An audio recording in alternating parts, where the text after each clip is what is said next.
Good morning, everyone, and welcome back to the Crypto Moses channel. Thank you for waiting on me. This video is freaking critical because, dude, I think shit's about to change for Bitcoin and the entire crypto market.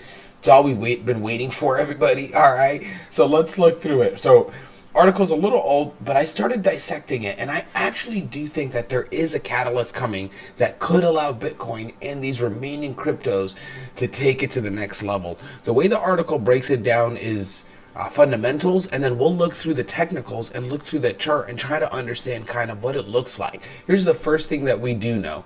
There was a quick price shot up, and I didn't get to make a video on this. I was going to make a short, and I was a little late for it.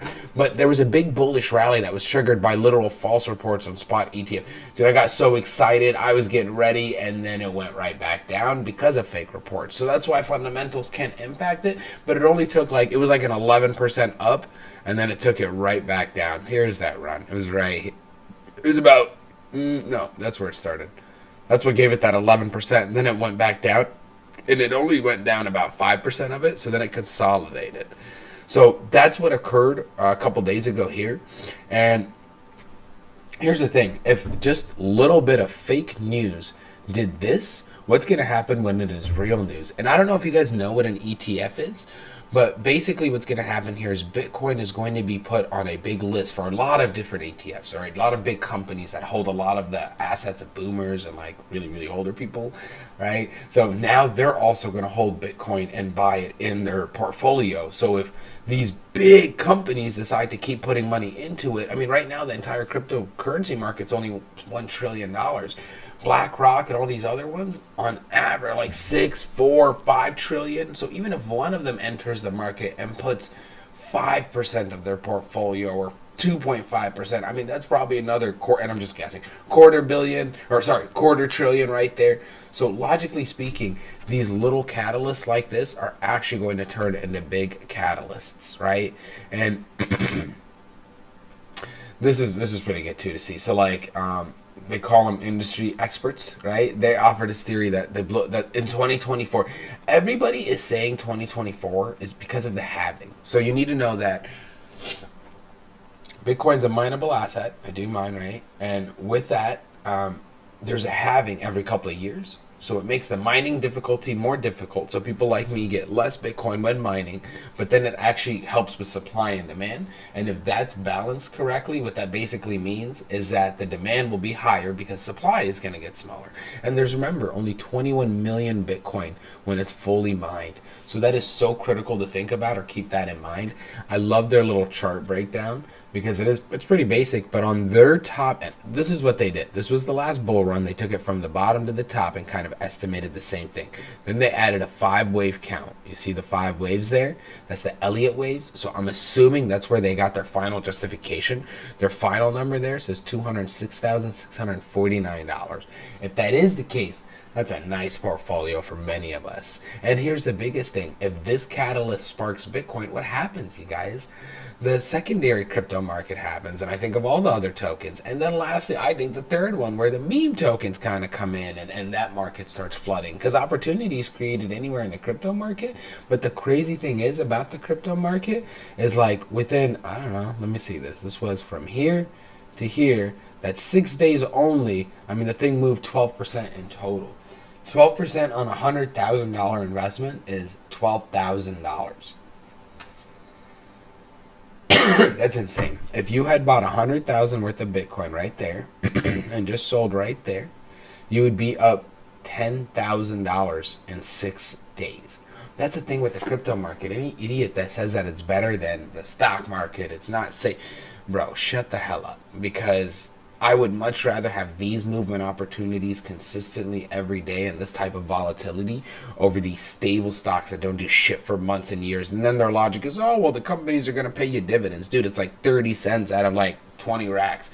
What the hell? You're going to be working your whole life. All these other big YouTubers are like, oh, you know, put in dividends, get dividends. What the what? What kind of person that's working day to day, multiple jobs a day, is going to have enough money to invest in freaking dividends as their financial freedom? That's not going to work. And luckily, crypto is that solution for a lot of people, right? And I've seen it work for many of us. I've made good money on it. I've seen many people make millions on it. So I know it's fully doable for anybody. And you just have to have a strategy and a plan. But the biggest thing that will really help us and make our strategies even easier is if Bitcoin hits that catalyst, right? If Bitcoin does create the moment. So when the halving occurs, which I think is supposed to be in April, per my understanding, Bitcoin halving dates. Let's just sign the countdown. We got 185 days. Okay, so it's supposed to April 23rd. So that would technically be in their little drawing here, right around here, I'm estimating. So maybe I'm wrong. I'm totally guessing. Maybe around here. And hopefully that is the case, because this would mean that it hasn't gotten back to its old highs. So that is a very, very high probability. And it could totally freaking happen. So just keep watching for the fundamentals of Bitcoin and just see if you think that we have the opportunity with all these catalysts, whether it be the halving, whether it be the ETFs, whether it be the fact that the world's in a big recession, and sooner or later it will flip due to these interest rates consistently being lowered, where we will have more money in our accounts as we see more money growing, that will start taking more investments. That's kind of my guess on some of these catalysts, but let's see what happens. My biggest hope right now on the 1 hour here is that the minute we cross over this range, and I made it a range, I know a lot of people want to line. That was probably the hardest thing for me to learn when I'm trading, is it's not a line. It's always done in ranges, because you're not going to get the right price. You're never going to get 100% on price, and that's okay, and that's just something you have to understand. So in this case, as long as we are crossing past this resistance here, and I hate when people say that, but the easiest way to break it, resistance is just the last spot that there was a lot of price action in that one set area, because it is a hot point for people psychologically. I hope that made it make a little bit more sense, because that's the only way I was able to learn it.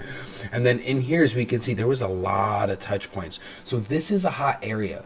This is going to be important. The next 2-3 days, depending on the price, will show us if it's going to go up or it's going to go down. Because here's the thing. It's either going to cross this point, maybe tiptoe back, and then shoot back up. And then our next point would be to beat right here, right? Because that becomes our next like resistance area. Remember, so we're never going to say just like resistance spot. We're going to say resistance area. So it's like right here, right? So as long as we beat that, here, we might need to, there we go. As long as we beat that here, then yeah, we've got the next run. Where it doesn't necessarily mean a full next run. It just means that we're on a run up, and it's a good time to keep buying and fill up the bags and then sell when you feel comfortable. Another thing that could occur is it could just linger here and then all of a sudden drop from it, right? And that's okay too. If that does occur, it will name a crosshair. If it does do that too, then now we go back to looking for what's the next support range, and it is going to be roughly right here.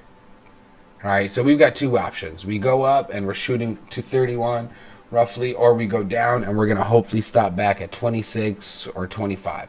So there are many ways to play it.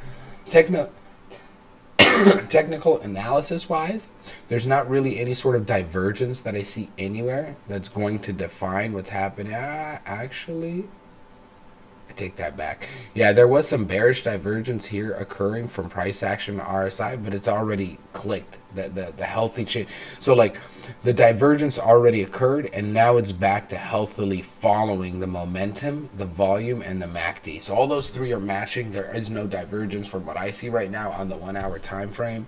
Let's go to the 30, same exact situation. Yeah, so it's just one of those, you kind of wait it out to see what happens, and then you make that decision of, all right, am I going in for a long? Am I going in for a short? So you have to be patient when it comes to those times, right? I hope this video helped. Please do me a favor, subscribe. There's a lot of viewers that aren't subscribed, so just do me a favor, click that young subscribe, click that notification bell.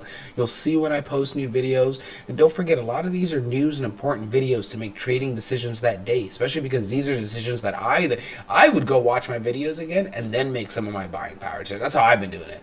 And I'll rewatch it and go, okay, so I did think about that. Is that still going to happen? And there's so many probabilities, you guys. So just focus on what probability you think will best fit your current situation and your future strategy. Thank you so much for watching, and I'll see you on the next one.